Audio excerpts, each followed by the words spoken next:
Bien, muy buenas noches, estimados colegiados. Sean ustedes bienvenidos a la sesión semanal del Colegio de Medicina Interna de México. En esta ocasión he invitado a un amigo mío, al doctor Luis Montiel. Él es médico internista, es maestro en ciencias médicas, además de ser consejero del Consejo Mexicano de Medicina Interna y profesor de pregrado y posgrado en la UNAM, y ser médico de base en el Centro Médico Nacional el 20 de noviembre. Él ha accedido a darnos una sesión que versará sobre diabetes mellitus y COVID en pacientes hospitalizados. Creo que es una sesión de primer nivel. Espero que satisfaga sus expectativas académicas y que al final de dicha sesión tengamos un gran número de preguntas hacia nuestro amigo y ponente.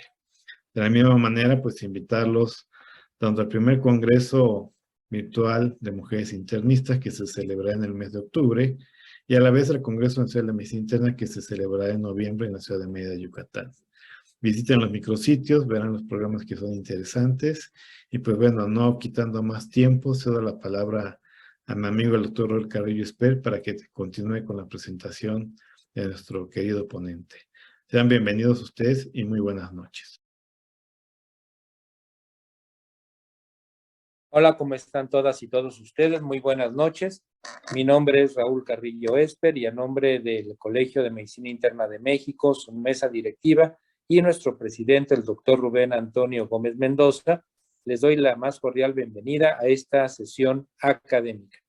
Y bueno, y para esta semana cambiamos el día, en lugar de ser el tradicional miércoles cuando tenemos nuestras sesiones, por disponibilidad lo cambiamos para este día viernes.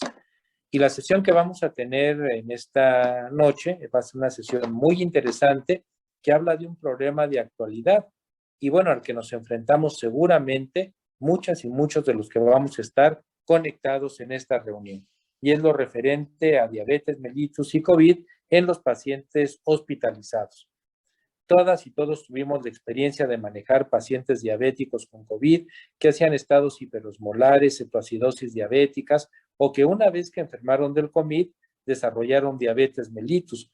Y bueno, su manejo intrahospitalario fue difícil, no fue nada sencillo y bueno, tuvimos que adecuarnos a este nuevo escenario en relación a la actualización de los datos, de las publicaciones que se tenían respecto a esta nueva combinación de enfermedad y también la experiencia que fuimos generando.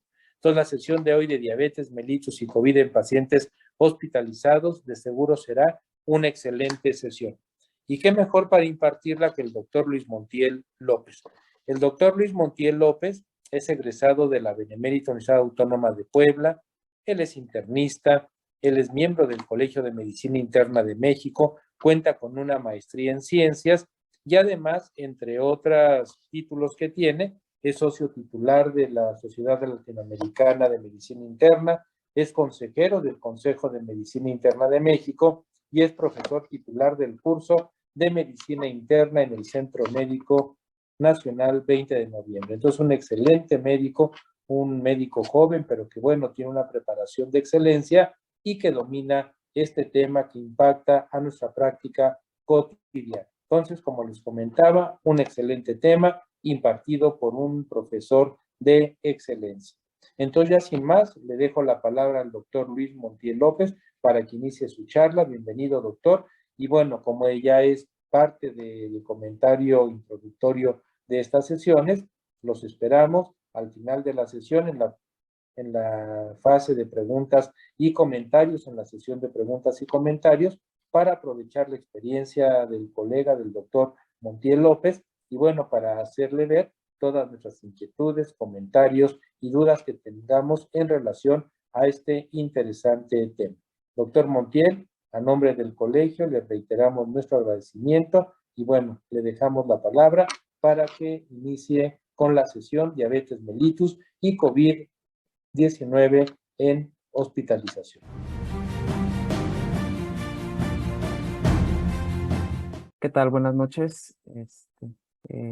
Antes que nada quiero agradecer al Colegio de Medicina Interna por la generosa invitación, al doctor Carrillo, al doctor Rubén Gómez por su generosa invitación para estar esta noche con ustedes.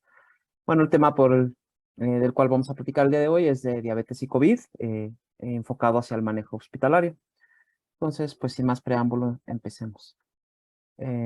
Declaro que para esta charla no tengo ningún conflicto de interés. Y bueno, un poquito de historia en cuanto a lo que es el COVID. Prácticamente ya 2 años y medio, poquito más de que estamos inmersos en esta pandemia. Eh, Recordar que esta pandemia, este problema de salud, se ha convertido en el mayor desafío que ha presentado la humanidad en el presente siglo y que prácticamente puso al desnudo nuestros precarios sistemas de salud. El primer caso que se documentó fue por ahí del 21 de diciembre del año 2019 en la provincia de Hubei, en Wuhan, en China. Para el 31 de diciembre, la Comisión Municipal de Salud y Sanidad en Wuhan reportó 27 casos de neumonía de etiología desconocida, cuyo punto de coincidencia fue la visita al mercado mayorista de pescado, marisco y animales vivos en Huanan.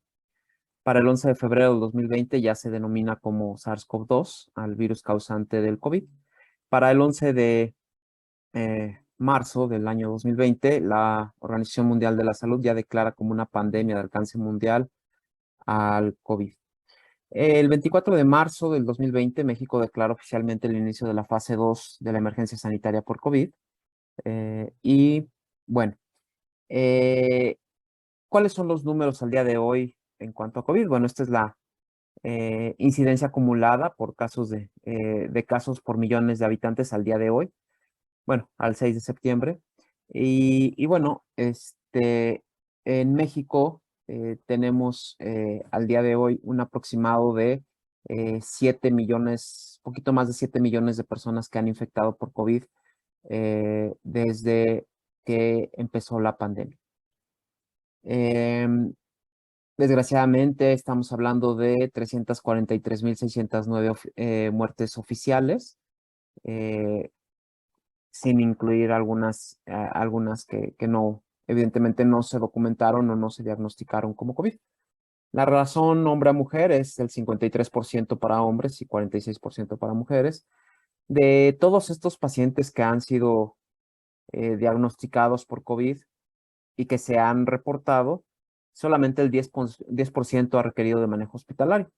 Las principales comorbilidades que hemos visto en nuestro país es la hipertensión, con un casi 12%, seguida de la obesidad, 9.7%, diabetes, 8.9%, y tabaquismo, 5.52%. Al día 6 de septiembre se encontraban activos 17,966 casos aproximadamente. ¿Y qué ocurre con la diabetes? Bueno, también tenemos que tener en cuenta que la diabetes es otra pandemia a nivel global que también está azotando de fuerte forma los sistemas de salud y que ha venido creciendo año con año tanto en el mundo como en nuestro país. Tenemos en México al día de hoy los años de vida, la estimación de años de vida perdidos por la diabetes en México de 2,242 por cada 100,000. Y bueno, lo que nos reporta estos son datos del Global Burden of Disease, y lo que nos reporta la ENSANUD del 2020 de COVID, tomando datos acumulados del 2012, 16, 18, 19 y la del 20, en donde tenemos que la prevalencia de diabetes en México en adultos mayores de 20 años se encuentra por arriba del 10%, un 9.4% para hombres y 11.6% para mujeres. Entonces no es nada despreciable. 1 de cada 10 personas va a padecer diabetes. Entonces, ¿qué ocurre cuando dos enfermedades igual o de catastróficas se enfrentan, ¿no? Es un verdadero choque de trenes, y eso fue lo que pasó. En realidad, la pandemia de COVID-19 generó que el grueso de la atención sanitaria se volcara hacia los pacientes con COVID.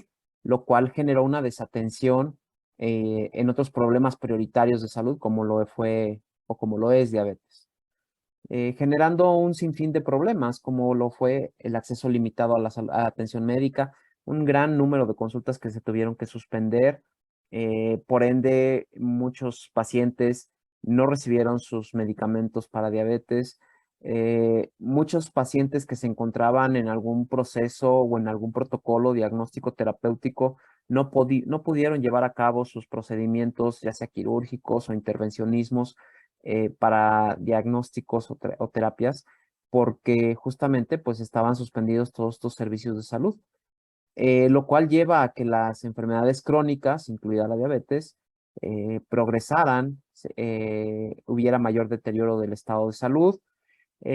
Muchos pacientes que estaban debutando como diabéticos no pudieron ser detectados de manera oportuna, y los pacientes ya diagnosticados con diabetes y que se encontraban en regular control o en buen control, desgraciadamente, pues cayeron en descontrol por esta falta de seguimiento médico. La pregunta que todos nos hacemos es si el paciente con diabetes tiene más riesgo de contraer COVID-19. Bueno, la realidad es que en realidad no lo sabemos. Hay datos contrastantes, pero lo que sí podemos asegurar al día de hoy es que la morbimortalidad se ve severamente afectada cuando se cuenta con ambos diagnósticos, ¿no? Entonces, cuando tenemos diabetes y COVID, tenemos una probabilidad mucho más alta de padecer una forma grave o complicaciones. ¿Qué es lo que ocurre en esta coinfección, en esta infección de COVID y cuando se acompaña o en el contexto de un paciente que tiene diabetes?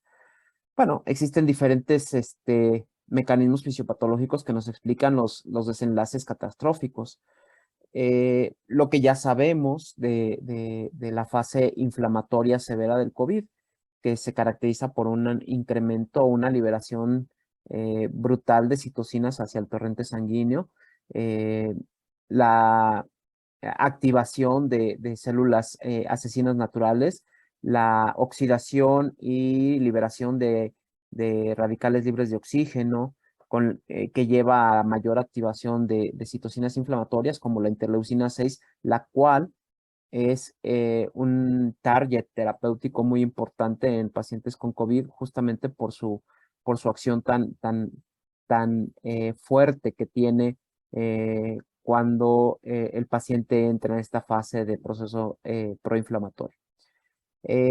La elevación de los niveles de angiotensina 2, de la activación del sistema renina-angiotensina-aldosterona, la liberación de fibrinógeno, de dímero D, todo esto nos puede, de manera conjunta y concomitante, nos puede llevar a una disfunción de la célula beta. ¿Y a qué me refiero con una disfunción de la célula beta? Bueno, al principal defecto fisiopatológico que se ha asociado en casos de COVID severo y en pacientes que tienen la predisposición para diabetes o resistencia a la insulina. Existe una disfunción de la célula beta de los islotes pancreáticos que genera resistencia a la insulina por dos mecanismos. Primero, el directamente afectado por el virus, y segundo, por la predisposición que el paciente ya traía por cuestiones genéticas, ambientales, etcétera, ¿no? Ya el bagaje que trae el paciente de muchos años con trastornos metabólicos y con su resistencia a la insulina que se ve severamente incrementada cuando contraen la infección por virus de SARS-CoV-2. Esta resistencia a la insulina, pues, ¿a qué nos va a llevar? Pues, evidentemente, una hiperglucemia. La hiperglucemia nos va a llegar cuando nosotros interactuamos con una hiperglucemia, radicales libres de oxígeno, citocinas inflamatorias libres, pues, ¿a qué nos lleva? A presentar una lesión pulmonar aguda que puede evolucionar, desgraciadamente, a un síndrome de insuficiencia respiratoria aguda del adulto o un síndrome de estrés respiratorio del adulto, que tristemente puede desencadenar muerte por trastornos cardiovasculares o eventos trombóticos cuando lo que predomina es la liberación de fibrinógeno dímero D con lesión endotelia. Entonces, si vemos, es una cascada inflamatoria puramente, ¿no? Que está ocasionada, sí, por el virus del SARS-CoV-2, pero en realidad también encuentra un ambiente propicio en personas que ya tenían la predisposición genética. De tal forma que nosotros tenemos un desbalance o una desregulación metabólica muy, muy importante que incrementa la tasa metabólica, que favorece la hipoxia tisular y que también produce un daño pulmonar intersticial.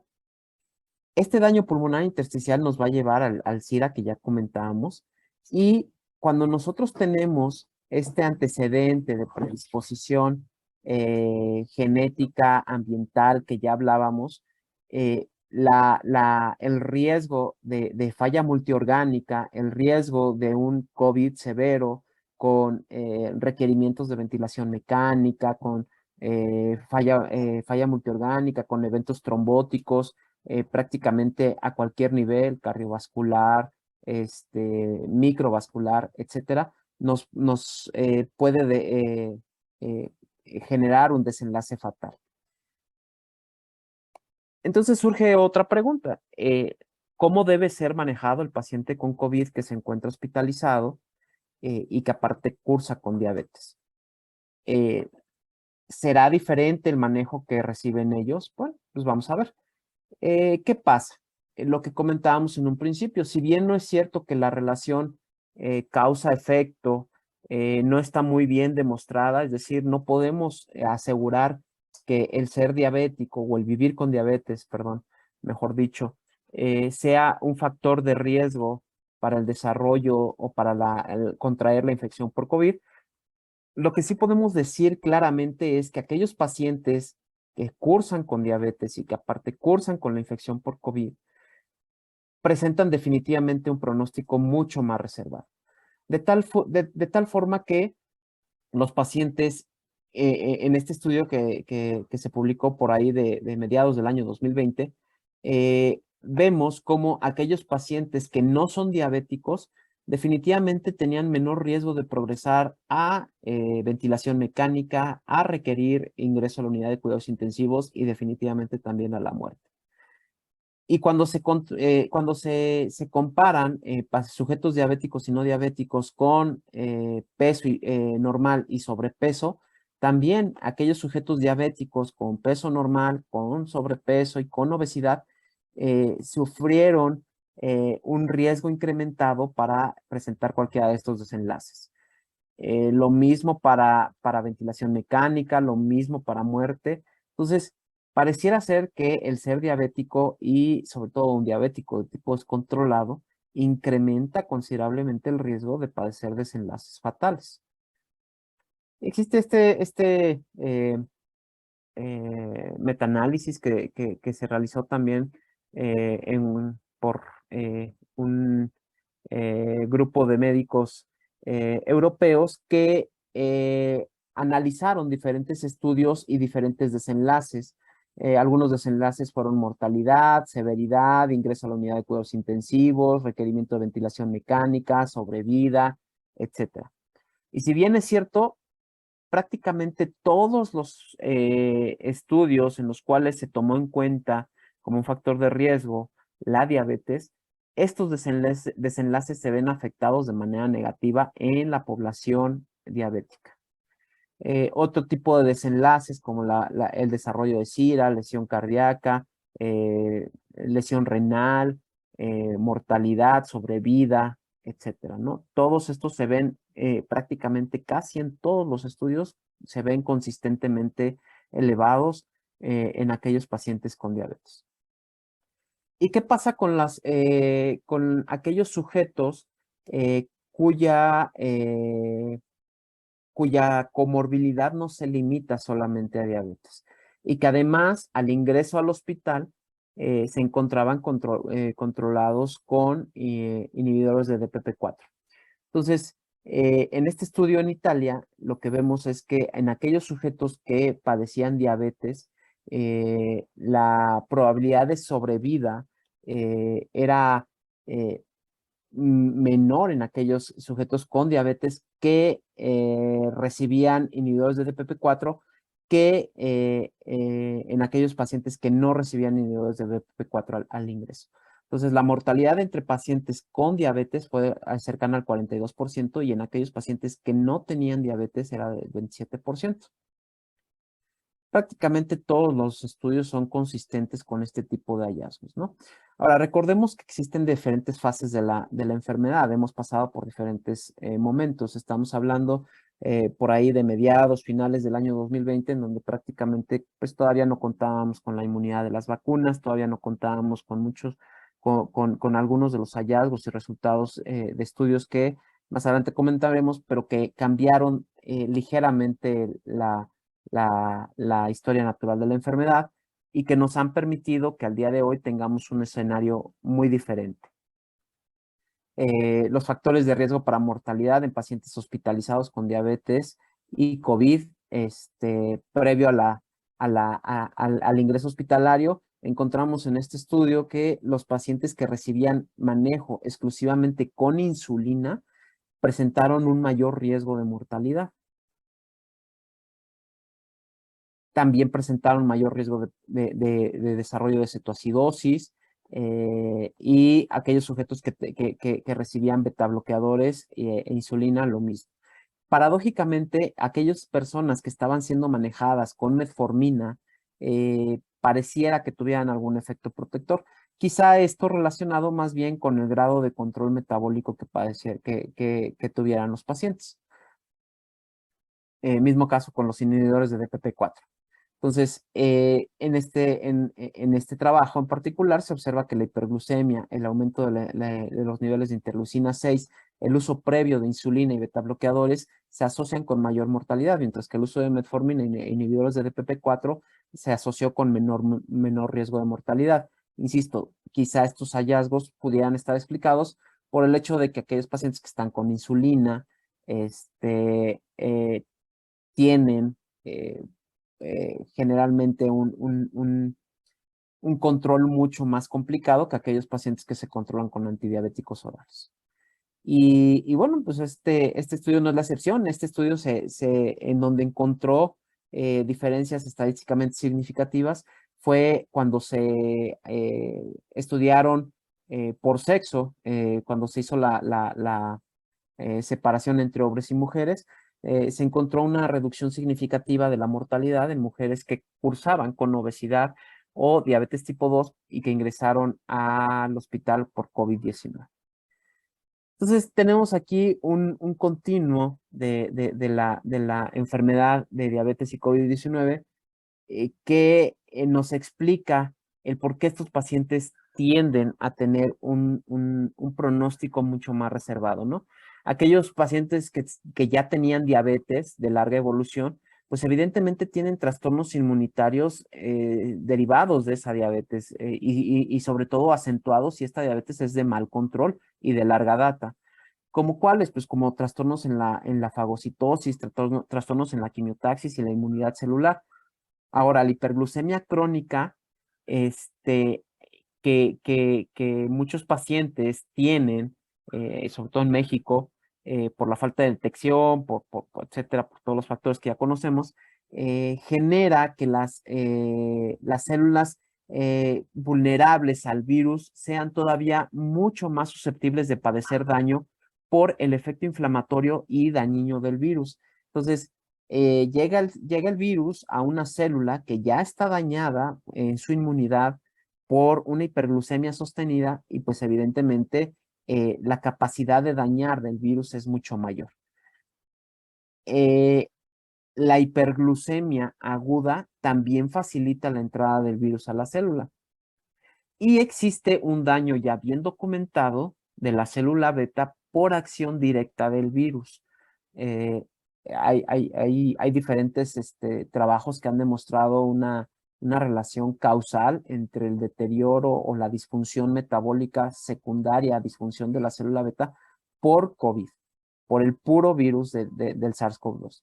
Entonces existe un riesgo mucho mayor de una progresión rápida y grave hacia una neumonía severa, hacia una tormenta de citocinas con una fase inflamatoria severísima y a un estado de hipercoagulabilidad, lo cual nos genera pues que una combinación de diabetes y COVID, sobre todo diabetes mal controlada, nos lleve a una probabilidad de un desenlace malo en más de un 50%. ¿Qué estrategia debemos seguir para los pacientes que se encuentran hospitalizados, son diabéticos y tienen COVID? Bueno, pues definitivamente la recomendación número 1 pues será cambiar el régimen de control de la manera más temprana posible hacia una insulina. Aquellos pacientes que están que previo a su ingreso o a su ingreso se encontraban con antidiabéticos orales y que no cursan con una enfermedad muy severa, bueno, pues tendrán o tenderán más bien a ocupar regímenes de insulina mucho menos estrictos o agresivos que aquellos pacientes que previamente ya se encontraban con insulina y que al momento del ingreso cursan con descontrol metabólico. Esos pacientes son de muy particular cuidado porque tienen alto riesgo de desarrollar complicaciones severas por hiperglucemia. Pueden hacer crisis hiperglucémicas severas, pueden evolucionar hacia cetoacidosis, estados perosmolar. Entonces, en ellos en particular, el régimen de insulina tiene que ser agresivo e intenso, ¿no? Y aquí de este algoritmo quisiera destacar el monitoreo continuo de la glucosa. Es muy importante porque actualmente pues ya estamos en la fase de la tecnología en diabetes, ¿no? Y ya se está haciendo uso de los monitoreos continuos de glucosa incluso en el contexto de pacientes hospitalizados. Entonces, no suena nada descabellado que a pacientes con una enfermedad severa, con diabetes descontrolada, se les instale un monitoreo continuo que nos permita ajustar las dosis de insulina de manera rápida y efectiva para evitar complicaciones asociadas a hiperglucemia o al descontrol metabólico. Entonces, existen diferentes contextos, incluso dentro del basal, que sería el paciente con diabetes y COVID. Existen diferentes contextos, como cuál. Aquel paciente con COVID hospitalizado y diabético que está cursando con una forma moderada o leve de la enfermedad por COVID y que pudiera estar hospitalizado por alguna otra razón, no forzosamente por el COVID. Paciente que no requiere oxígeno, que no requiere esteroide, ¿qué le vamos a proponer? Bueno, lo que comentábamos en un principio, bueno, primero categorizar el riesgo de la enfermedad. Si estamos ante un caso leve, lo que se sugiere es suspender los antidiabéticos orales y iniciar manejo con insulina. El abordaje no cambia, llámese enfermedad grave, moderada o severa de COVID. El monitoreo de la glucosa, la determinación de electrolitos en sangre, en suero, unos gases arteriales, la estimación del estado ácido-base, la presencia o ausencia de cetonas. Aquellos pacientes que cursan con niveles de glucosa mayor de 240 en más de 2 determinaciones de glucosa, ya sea al azar, tienen un riesgo incrementado de padecer cetoacidosis. En esos casos, de manera súper urgente, nosotros tenemos que iniciar el régimen de insulina intravenosa para prevenir la complicación asociada a la hiperglucemia. Ya es un paciente que ya puede estar cursando con una enfermedad moderada, severa por COVID y que aparte nosotros podemos evitarle la complicación de la hiperglucemia. ¿Y por qué preferimos el régimen intravenoso? Para evitar la variabilidad de la reabsorción subcutánea y las altas dosis de insulina que se llegan a requerir cuando usamos regímenes subcutáneos. Comentar que el régimen o el cuidado de un paciente diabético hospitalizado por COVID, prácticamente las guías de manejo son muy similares a aquellos pacientes que no tienen COVID. Entonces, ¿cuáles son las metas terapéuticas? Bueno, una glucosa plasmática entre 72 y 180 miligramos por decilitro, muy parecido a lo que ya conocíamos de lo que nos dejó el night sugar. Y en aquellos pacientes que pueden tener alto riesgo de presentar hipoglucemia, como los pacientes de edad avanzada, pacientes con una expectativa de vida corta, pacientes con enfermedades terminales o enfermedad renal crónica. En ellos pudiéramos ser un poquito más laxos en cuanto a las metas, pero siempre con un monitoreo muy estricto para evitar que se nos descontrole. De tal suerte que ante la constante necesidad de manejar pacientes hospitalizados con COVID, con diabetes, los ingleses nos regalaron unas guías que a mí la verdad me parecen bastante adecuadas, ¿no? Entonces, ellos lo que hacen es un algoritmo que ahorita les voy a mostrar y unos esquemas de corrección de la glucosa que me parecen muy adecuados y muy tropicalizables a nuestro medio, siempre tomando en cuenta las siguientes consideraciones. Primero, si tenemos una glucosa mayor a 216 miligramos por decilitro y una dosis de corrección es aprobada para el paciente individual, y también si hemos descartado ya una fase de complicación aguda por diabetes, llámese estado hiperosmolar o cetoacidosis, podemos acceder a este esquema de corrección. ¿En quiénes no se recomienda? En personas con COVID-19 cuya resistencia a la insulina es severa y tampoco se recomiendan las unidades de cuidados intensivos. Para las unidades de cuidados intensivos se recomienda un régimen mucho más estricto. También tener en cuenta la posibilidad de que después de las 9 de la noche, es decir, en la noche, el riesgo de hipoglucemia es mayor porque el paciente ya no come, y si se aplican dosis altas de correcciones o de insulinas basales o prandiales, tenemos la probabilidad alta de que el paciente pueda desarrollar hipoglucemia. Entonces, ¿qué se recomienda? Un análogo de insulina de acción rápida cuando tenemos glucosas por arriba de 216. Cada 4 horas al menos, nosotros revisar la cifra de glucemia capilar. La meta de glucosa se encuentra por debajo de 180, con un máximo tolerable de 216 miligramos por decilitro, y elegir un factor de corrección. Por ejemplo, si nosotros utilizamos el factor de corrección 1, ahorita les voy a mostrar cuáles son los factores de corrección, disminuimos la glucosa aproximadamente en 54 miligramos por decilitro. Si no utilizamos un factor de corrección, podemos utilizar como base para el cálculo la dosis total diaria de insulina. Y si el paciente previamente no usaba insulina o la dosis es desconocida, utilizamos el peso como medida para factor de corrección. Y aquí están los factores de corrección. Entonces, el primer grupo es el que, el que nosotros mencionábamos, que son personas cuya dosis total diaria es menor de 50 unidades o que el peso se encuentra por debajo de 50 kilos. La verdad es que poca gente cae en este rubro. El rubro donde más personas caen es el rubro intermedio, en donde tenemos un peso entre 50 y 100 kilogramos de peso. La dosis total diaria de insulina se encuentra entre 50 o 100 a 100 unidades. Y en ellos, una unidad de insulina teóricamente disminuye 54 miligramos por decilitro la glucosa. Ya en los casos más severos, aquellas personas con un sobrepeso importante, más de 100 kilos, o que requieren más de 100 unidades de insulina de dosis total diaria, el factor de corrección únicamente nos disminuye una unidad de insulina 36 miligramos por decilitro. Y entonces, de acuerdo a este esquema, vamos aplicando las unidades de insulina que nos van requiriendo.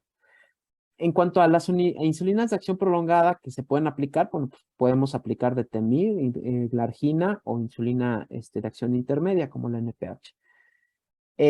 Si el paciente usa insulina actualmente, lo que hacemos es titular la dosis y continuar evidentemente con el régimen que tiene, y vamos ajustando la dosis de acuerdo a las glicemias capilares que vaya presentando el paciente.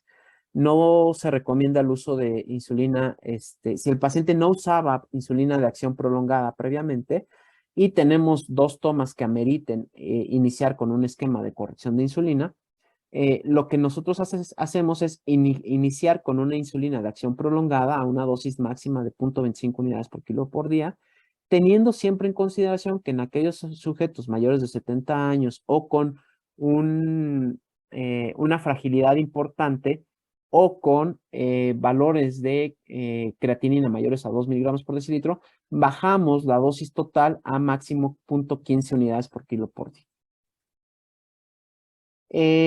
En cuanto a los ajustes para insulina en acción prolongada, bueno, tenemos estos 2 factores de corrección dependiendo si aplicamos una sola vez al día la insulina en acción prolongada o 2 veces al día la insulina en acción prolongada. La dosis de reducción debe ser considerada si nosotros tenemos una mejora en la infección que puede estar dada por un descenso en la proteína C reactiva, si son pacientes que están recibiendo nutrición enteral y se decide suspender, si se decide la suspensión o la reducción del manejo con los corticosteroides. Ahorita un apartado aparte es un rubro aparte es el manejo del paciente con diabetes, COVID y que aparte recibe glucocorticoides, o en los pacientes al final los cuidados al final de la vida. En pacientes que se están recuperando de resistencia a la insulina asociada a COVID, se puede requerir un rápido descenso de la dosis para evitar hipoglucemia. Hay que estar muy pendientes. Si nosotros ya notamos que alcanzamos un control metabólico óptimo y que el proceso por el cual el paciente se encuentra hospitalizado, que es el COVID, va mejorando, tenemos que estar muy pendientes porque en cualquier momento ese paciente va a empezar a disminuir considerablemente los valores de glucosa si no reducimos los niveles de insulina. Tenemos el otro contexto, el paciente con diabetes y COVID que se encuentra hospitalizado en un escenario severo, es decir, aquellos pacientes que requieren esteroide. Y bueno, para esto me permito remitirme al estudio Recovery, que fue muy mencionado por ahí de mediados, finales del año 2020, en el cual el Recovery fue un estudio que se diseñó para evaluar la respuesta terapéutica para COVID con diferentes drogas. Una era comparar el tratamiento estándar contra una combinación de lopinavir y ritonavir, otro era con dexametasona, otro era con antimaláricos como la hidroxicloroquina y otro era con acitromicina. El reclutamiento inicial fue con pacientes mayores de 18 años, pero cambiaron el límite de edad por ahí del 5 de septiembre del año 2020. El diseño fue factorial con alocación simultánea a no tratamiento adicional versus plasma convalescente, lo cual después quedó demostrado que el plasma de personas convalecientes tampoco fue la gran panacea. Si había progresión a un estado hiperinflamatorio, es decir, una tormenta de citocinas, se daba una aleatorización subsecuente a un inhibidor de interleucina 6 como fue el tocilizumab. Se incluyeron 11.500 pacientes en más de 175 centros en diferentes regiones del Reino Unido.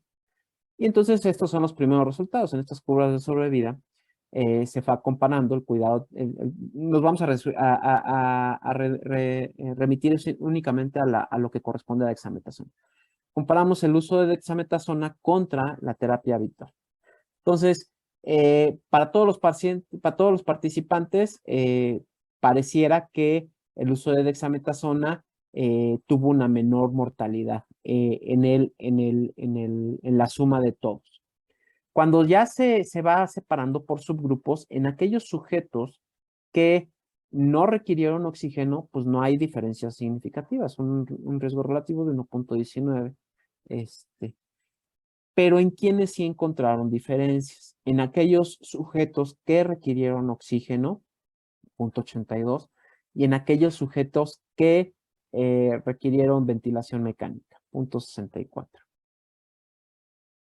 Entonces, el desenlace primario, la adición de dexametasona al tratamiento habitual se asocia con menor mortalidad entre aquellos subgrupos que recibieron ventilación mecánica invasiva u oxígeno suplementario solamente, pero no encontraron diferencias significativas entre aquellos que no requirieron soporte respiratorio. Entonces, estos resultados hicieron que prácticamente todo el mundo adoptara a la dexametasona como una piedra angular en el tratamiento por COVID. Y bueno, Si bien es cierto que efectivamente los corticosteroides ayudan mucho, sobre todo cuando ya estamos en una fase inflamatoria, a disminuir un poco esa respuesta inflamatoria severa que tienen los pacientes, la realidad es que no es el único corticosteroide, la dexametasona, que ha demostrado ser útil en daño pulmonar severo, pero sí tiene la dexametasona unas características que la confieren ciertas detalles que nos generan preocupación cuando hablamos de diabetes. ¿Qué es la dexametasona? Es un corticosteroide con un efecto antiinflamatorio que ha sido utilizado para tratar de prácticamente casi cualquier trastorno inflamatorio, reumatológico o autoinmune. En algún momento se pudiera beneficiar del uso de la dexametasona. Esclerosis múltiple, etc. Puede ser administrada vía oral o intravenosa y está contraindicado en infecciones micóticas sistémicas. En realidad, en procesos infecciosos severos, debería de pensarse muy bien antes de utilizarse. Puede causar hiperglucemia severa, elevación de la presión arterial, ruptura de la pared libre del ventrículo izquierdo en personas que han sufrido un infarto reciente, insuficiencia suprarrenal por las dosis que se utilizan, susceptibilidad a infecciones, el desarrollo de catarata y glaucoma con posible daño al nervio óptico. Estas mismas guías de las que hablábamos previamente nos dan un apartado exclusivo para aquellos pacientes que reciben esteroide, llámese dexametasona o algún otro. Entonces, ¿los glucocorticoides pueden producir disfunción del metabolismo de la glucosa? Sí, eso ya lo sabemos, y es la causa más frecuente de estado hiperosmolar en el paciente hospitalizado. Ya también comentamos que COVID-19 incrementa la resistencia a la insulina y perjudica la producción de insulina por daño directo a la célula beta. Esto puede precipitar la hiperglucemia o empeorar la hiperglucemia y nos puede llevar a una cetoacidosis diabética. Niveles de glucosa por arriba de 180 se asocian con mayor mortalidad en pacientes con COVID-19. Y las altas dosis de glucocorticoides, como las que se utilizan en el esquema que nos proporciona el recovery de 6 miligramos de dexametasona durante 10 días al menos, equivalen a 40 miligramos de metilprednisolona, lo cual invariablemente afectará el metabolismo de glucosa. La resistencia a la insulina inducida por la disfunción generada por el COVID-19 puede ser capaz de producir un daño en la célula beta que va a dar como producto final la hiperglucemia significativa, tanto por resistencia a la insulina como por daño directo en la célula beta. Tanto el estado hiperosmolar como la cetoacidosis, por supuesto que incrementan la morbimortalidad. En estos casos no utilizamos el uso de sulfonilureas. ¿Y qué debemos hacer? Cuando llegan los pacientes siempre al hospital, en ese momento nosotros tenemos que realizar una determinación de hemoglobina glicada con el objeto de dos cosas. Primero, definir si el paciente está cursando con una hiperglucemia inducida por el estrés o el paciente tiene ya una diabetes preexistente que no ha sido diagnosticada. Y dos, en aquellos sujetos que ya son diabéticos, que ya se conocen con diabetes, conocer el estado del control glucémico. Hay algunos datos que el recovery no nos dio y que nos dejan con cierto grado de preocupación. Les comento. Primero, no hubo estratificación entre los diferentes centros. Es decir, existía centros de diferente nivel de complejidad o atención para los pacientes con COVID y no se estratificaron. No nos reportaron el valor del índice de masa corporal de la población estudiada y tampoco se reportó la raza. Existió disparidad en la edad de población y sobre el transcurso del estudio se modificaron los parámetros de edad. Algunos desenlaces asociados a la enfermedad y al uso del fármaco no fueron reportados en los diferentes subgrupos. Este dato se me parece muy importante, es decir, ellos reportaron mortalidad y o sobrevida a 28 días. Pero desenlaces intermedios de aquellos pacientes que recibieron ventilación mecánica, como el valor del PIB, la fracción inspirada de oxígeno, la famosísima PAFI, no fueron reportados en el estudio, lo cual a nosotros nos ayuda porque son parámetros que nos van guiando durante la evolución de un paciente con COVID severo para ver la evolución del virus, si va hacia bueno, no del virus, del estado inflamatorio y pulmonar, para ver si el paciente va hacia la mejoría o no. Y también otra limitante es que solamente se siguieron a 28 días los pacientes. ¿Cuál es la actitud que nosotros deberíamos de tomar ante un escenario severo? Como ya comentamos, si nos enfrentamos a un paciente con hiperglucemia severa, pues descartar las complicaciones agudas de la diabetes. Si persistimos con hiperglucemia a pesar de 2 correcciones con insulina de acción rápida, nosotros tenemos que cambiar de la fila de algoritmo e incrementar de 1 a 3 unidades para el factor de corrección. Si después de 3 unidades o 3 dosis continuas de corrección, la glucosa permanece por arriba de 216, tenemos que dar el brinco de subcutánea a una infusión continua de insulina. Es importante siempre considerar lo que ya les había comentado, que cuando nosotros suspendamos la terapia con glucocorticoide, reducir la dosis de insulina para evitar el riesgo de hipoglucemia. Estos pacientes deben ser vigilados al egreso porque hasta 1/3 de los pacientes no diabéticos que cursaron con hiperglucemia durante la hospitalización pueden evolucionar hacia una diabetes en las semanas posteriores a su egreso. Y este es el algoritmo. Entonces aquí tenemos diferentes grupos. Aquí lo dividimos por el peso de menos de 50, 50, 100 o más de 100. Y las unidades con su factor de corrección.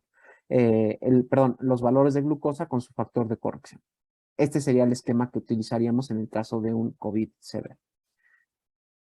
Cuidado, en quienes una vez superada la fase del COVID y que estamos pensando en dar de alta a los pacientes, con quienes tenemos que tener particular cuidado. En aquellos sujetos que son diabéticos, los que al ingreso tuvieron una hemoglobina glicada mayor o igual al 10%, diabéticos tipo 1, los que desarrollaron cetoacidosis, sobre todo hiperosmolar, aquellos pacientes que desarrollaron una hiperglucemia severa pero inducida por los glucocorticoides, en quienes diagnosticamos diabetes tipo 2 o que venían con un diagnóstico muy reciente de diabetes tipo 2 con manejo con insulina. Y ojo, una bandera roja importante son aquellos pacientes que al momento del ingreso se encontraban recibiendo inhibidores SGLT2 o sulfonilureas, pero sobre todo los inhibidores SGLT2, porque como sabemos, los inhibidores SGLT2 cuando hay descontroles muy severos nos ponen en particular riesgo de presentar complicaciones agudas, ya cetoacidosis, todo hiperosmolar, sobre todo la cetoacidosis, porque pueden empeorar el estado de deshidratación que tiene el paciente. Si de por sí ya la hiperglucemia nos genera cierto grado de deshidratación por la diuresis osmótica debido a la hiperglucemia y a la filtración de glucosa a través del riñón, los inhibidores SGLT2 todavía pueden empeorar este estado de deshidratación. Aquellos sujetos que tienen una escala de fragilidad mayor de 6 puntos, también tiene que ser muy precavido el egreso de estos pacientes. Aquellos sujetos con un índice de masa corporal de mayor de 35 o mayor de 30 si tienen algún otro tipo de comorbilidad. Pacientes con deterioro de la función renal, con tasas de filtrado glomerular por menos de 30, que ya están en terapia de reemplazo renal o que presentan un descenso rápido de la función renal manifestado por un descenso mayor a 15 mililitros por minuto en el último año. Aquellos pacientes cuya hospitalización duró más de 2 semanas, que se encuentran hipertensos, que requirieron estancia en la unidad de cuidados intensivos, que requirieron ventilación mecánica, y en particular quienes cursen con apnea del sueño, cardiopatía isquémica, enfermedad arterial periférica, insuficiencia cardíaca, los sujetos que han recibido, que han sido sometidos a un trasplante de órgano sólido, personas con retraso psicomotor, trastornos psiquiátricos y mujeres embarazadas. Las recomendaciones para el egreso, evidentemente, es que en el corto plazo reciban la consulta de un especialista en diabetes para determinar si esta persona va a desarrollar diabetes o cursa con descontrol metabólico de su diabetes secundario a la hospitalización por COVID. Los antidiabéticos orales, bueno, ¿qué es lo que se recomienda en este escenario? Lo que ya habíamos comentado de metformina, inhibidores de SGLT2 no se recomiendan en su manejo en el hospital. Tanto metformina por el riesgo de acidosis láctica y deshidratación, los inhibidores de SGLT2 se los acabo de comentar. Lo más recomendable es suspenderlo.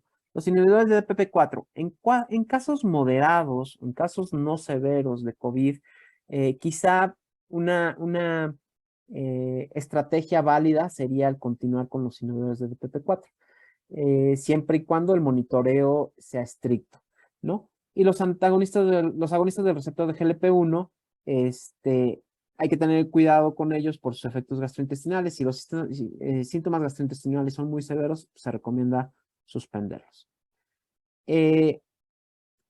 Como les comentaba, bueno, el escenario por COVID ha cambiado constantemente y afortunadamente en esta última oleada de COVID, tuvimos muchos menos ingresos hospitalarios. No dejamos de tener, pero sí tuvimos muchos menos.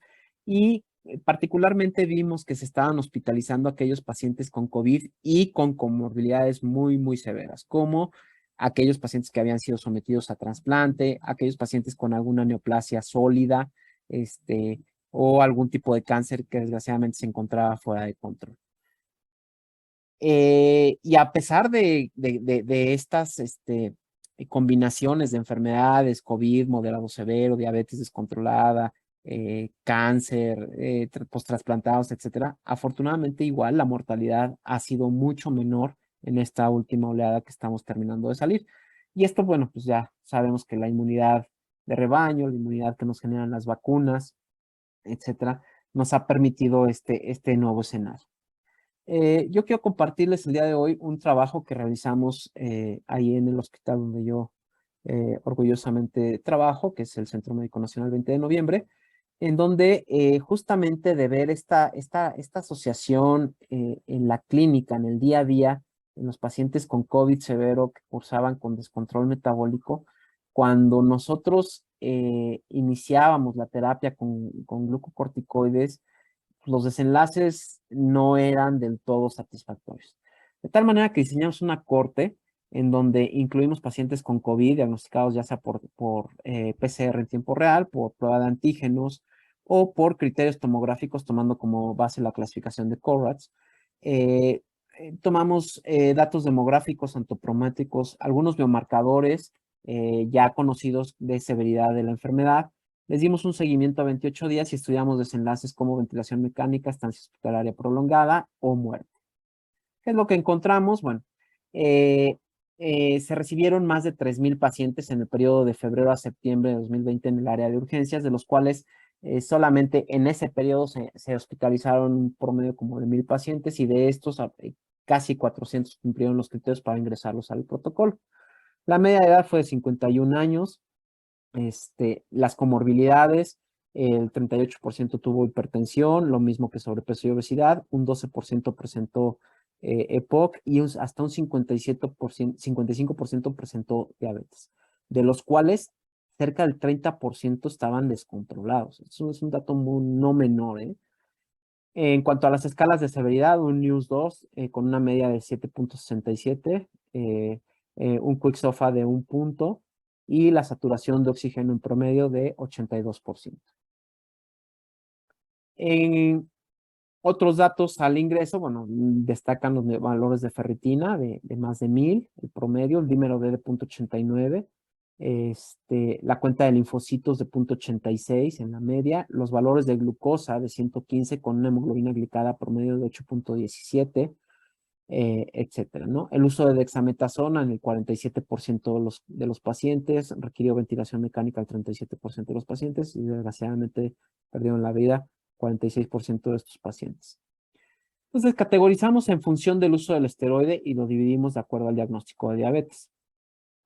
En el análisis univariado encontramos que el uso de la dexametasona modificó significativamente la mortalidad con un OR de 0.44, y en el análisis ya estratificado y ajustado por edad de sexo encontramos que la dexametasona tenía un efecto protector solamente en aquellos pacientes que no eran diabéticos, con un OR de 0.2. En aquellos sujetos no diabéticos, observamos un efecto protector para ventilación mecánica cuando se administró la dexametasona con un OR de 0.38. No observamos efectos significativos en ventilación mecánica o para ventilación mecánica como desenlace prácticamente en ninguno de los grupos. Y el uso de dexametasona incrementó el riesgo de requerir mayor estancia hospitalaria con un UR de 3.76, la cual fue aplicable a pacientes con y sin diabetes tipo 2, ¿no? Y aquí vemos en esta tabla de forest plot, donde justamente en sujetos no diabéticos, la estancia prolongada, tanto en diabéticos como no diabéticos, prácticamente fue más prolongada en aquellos que requirieron dexametasona. También es cierto que esto tiene una explicación lógica porque son sujetos que evidentemente si requirieron dexametasona, pues estaban más graves, ¿no? Para ventilación mecánica, en los pacientes diabéticos no hubo diferencia entre recibir o no dexametasona, pero vemos una franca tendencia a que quizá si hubiéramos incluido un poquito más de pacientes, dexametasona no saliera muy bien librada.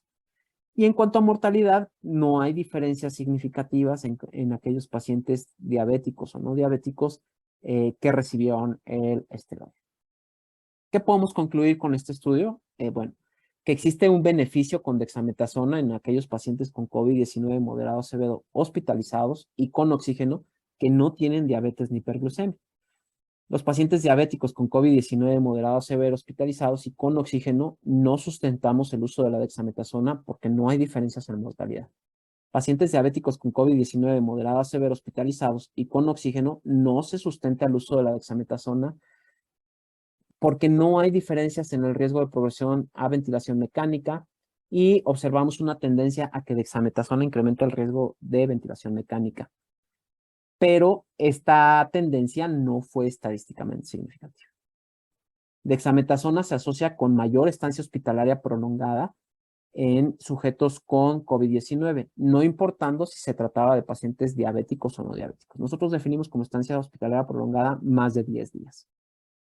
Este estudio, que evidentemente pues habrá que replicar y buscar algunos otros datos, lo presentamos el año pasado en el Congreso Nacional de Medicina Interna y estamos pendientes de publicarlo, pero creo que se apega un poquito a lo que hemos venido platicando y que al día de hoy ya sabemos, ¿no? Hay que tener mucho cuidado en pacientes con COVID severo al momento de decidir aplicar el glucocorticoide, por el riesgo de generar mayor daño que beneficio y que son pacientes que se pueden complicar con citocidosis, con estado hiperosmolar, con sobreinfecciones, etc.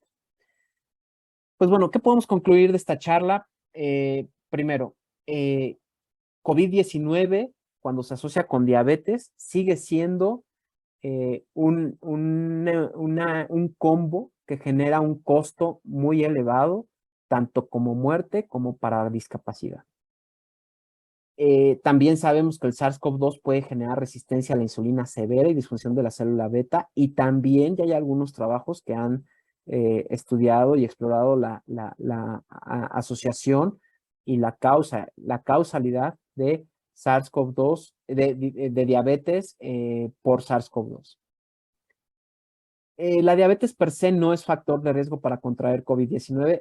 Todavía lo pondría yo entre comillas y con un signito de interrogación. No podemos asegurarlo, pero tampoco tenemos la evidencia para refutarlo. Lo que sí podemos asegurar es que pacientes con diabetes y que tienen mal control, tenemos mucho más riesgo de presentar una enfermedad grave y de morir por COVID. Pacientes con diabetes controlada y COVID-19 hospitalizados, tenemos que manejarlos con insulina y suspender antidiabéticos orales. Y los corticosteroides incrementan el riesgo de descontrol metabólico severo, cetoacidosis, estado hiperosmolar, así como de mortalidad en este nicho de pacientes.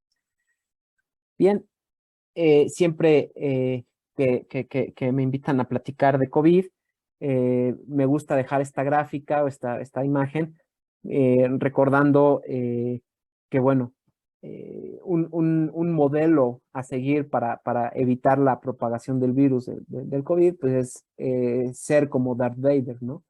Darth Vader siempre utiliza una máscara o un cubrebocas. Él no visita a su familia, no visita a su hijo, a su hija. Él es distante social y emocionalmente y obedece indicaciones, ¿no? Entonces, prácticamente, si recuerdan, son las mismas indicaciones que nosotros estábamos dando durante mucho tiempo a todas las personas para evitar la propagación del virus. No me queda más que agradecerles. Dejo mis datos por si hubiera alguna duda que no pudiera ser resuelta. Y nuevamente, estoy abierto para cualquier duda o pregunta que hubiera en el panel, en el foro. Y agradezco infinitamente al doctor Rubén, al doctor Raúl Carrillo por la generosa invitación para esta charla. Muchas gracias. Buenas noches a todos los que nos siguen a través de las redes sociales y nuestra página del Colegio de Medicina Interna de México. Soy la doctora Irma Archundia Riveros, vocal de filiales del Colegio de Medicina Interna de México, y a nombre de nuestro presidente, el doctor Rubén Antonio Gómez Mendoza, le damos la bienvenida al doctor Luis Montiel, quien dio una excelente charla sobre COVID y diabetes. Él es un excelente internista, egresado de la Universidad Benemérita de Puebla, y también es maestro en ciencias del Instituto Politécnico Nacional, y es un representante de nuestro gremio que no solo enfrentó a la pandemia desde el nicho del ámbito clínico, sino que a pesar de todo el trabajo que vivimos como internistas, pudo hacer un trabajo muy interesante de investigación y que nos da un poco más de luz también de lo que ocurrió y sigue ocurriendo en el día a día con nuestros pacientes que vemos con COVID-19. A la vez, le damos la bienvenida también a la doctora Carmen Zavala, quien nos va a estar acompañando en esta sesión de preguntas y respuestas. Ella es médico internista, también es directora académica de Médica Sur y es actual vicepresidente del Consejo Mexicano de Medicina Interna. A ambos les damos la bienvenida.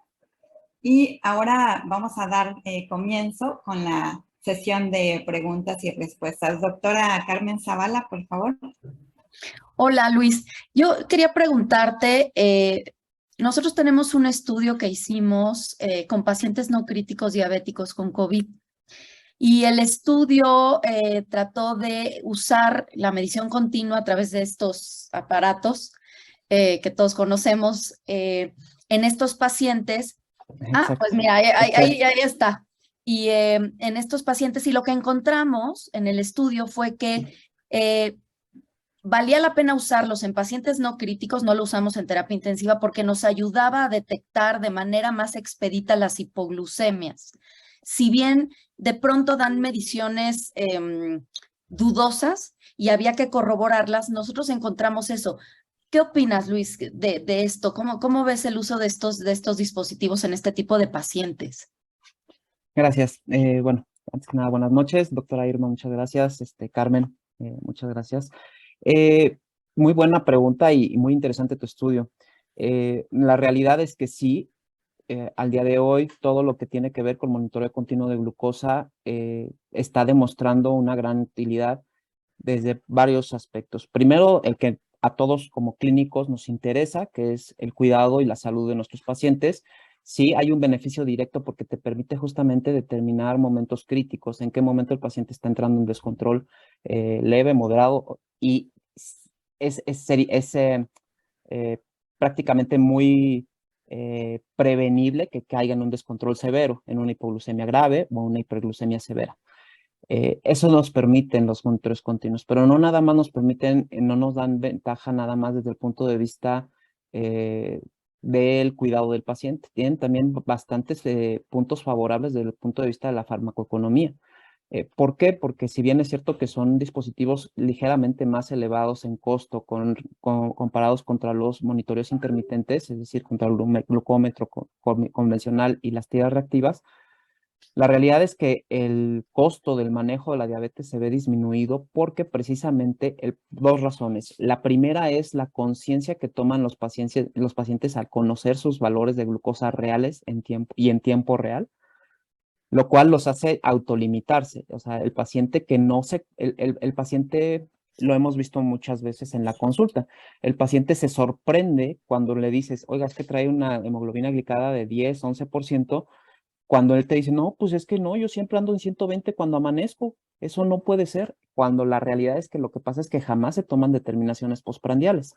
Cuando tienen un monitoreo continuo, se percatan perfectamente de qué curva están teniendo y ellos mismos se empiezan a autolimitar, lo cual lleva a que haya mejor control metabólico, pero también a menor consumo de medicamentos. Entonces tiene esa doble ventaja. Primero, desde el punto de vista directamente del paciente, de que se controla mejor y te da un rango de seguridad mucho mejor, un perfil de seguridad mucho mayor de prevenir complicaciones severas como ustedes lo diseñaron para las hipoglucemias, pero también para las hiperglucemias. Y desde el otro lado, lo que acabo de comentar de la farmacoeconomía, en disminuir el número de unidades de insulina en los pacientes ambulatorios, los antidiabéticos orales, etcétera, ¿no? Entonces, tiene esa doble ventaja. Yo creo que padrísimo, los monitoreos continuos de glucosa llegaron para quedarse, me da la impresión. Yo creo que si tenemos a la mano los monitoreos continuos, hay que utilizarlos. Bien. Y las limitantes en cuanto a esto, porque uno pensaría tal vez que pues un paciente que tiene choque, ¿no? Que está coinfectado o que tiene enfermedad renal crónica, que ya está con este problema del glucocálix y la extravasación de líquido, ¿qué tan pues fiable puede ser esa medición de glucosa intersticial, ¿no? ¿Qué nos podrían decir ambos que tienen esta experiencia? Claro. ¿Quieres contestar tú primero, Carmen? Sí, nosotros lo que hicimos fue comparar con un grupo en el que hacíamos las mediciones tal y como las dijo Luis, ¿no? Por lo menos cada 4 horas, etcétera. Sí, en el grupo en el que tenían el monitoreo continuo, sí se encontraron algunas mediciones que no eran del todo certeras y cuando teníamos duda de la medición, hacíamos otra medición. Esta fue una tesis de uno de los residentes, se hizo otra medición ya directa, ¿no? Y entonces, pues bueno, aclarábamos esta duda, porque sí pueden haber alteraciones en estos pacientes que tú estás diciendo que tienen choque, que tienen ya alteraciones que per se no van a permitir que sea adecuada esta medición continua. Sin embargo, sí encontramos que nos ayudaba en pacientes con COVID no críticos a detectar sobre todo estos pacientes críticos, más que con hiperglucemia, con hipoglucemia, y nos permitió pues actuar rápidamente, ¿no? Eso fue lo que se encontró. No sé, Luis, si tú quisieras complementar. Sí, claro.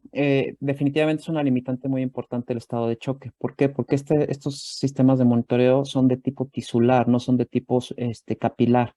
Entonces, si recordamos la definición de choque, pues es un estado de hipoperfusión tisular. Entonces, no vamos a tener la perfusión adecuada para que el monitoreo realice las mediciones que sean confiables. Entonces, en un paciente con estado de choque que está extremadamente grave, la realidad es que prefieres mejor tener una determinación de glucosa central o capilar, ¿no? Pero sí la tisular quedaría un poquito fuera del lugar.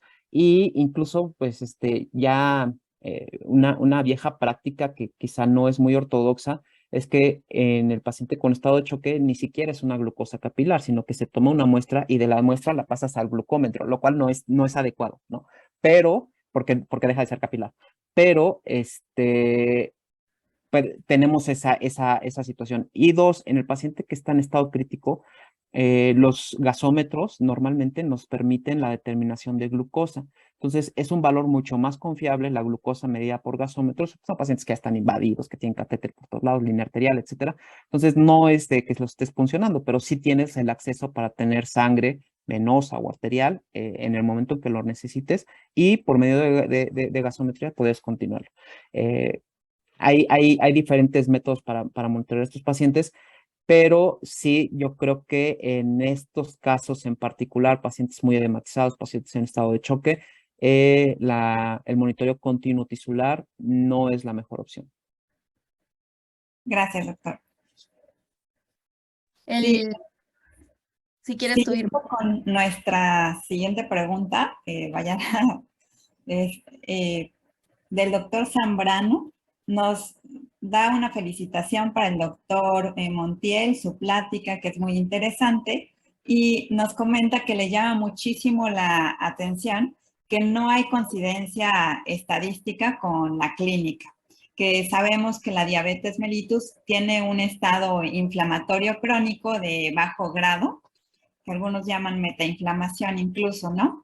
Y con este dato en la práctica, pues se vio que algunos pacientes con diabetes mellitus tenían una peor evolución, incluidos aquellos con mayores niveles de interleucina 6, con una evolución mucho más rápida a la tormenta citocina que se ve con otras patologías.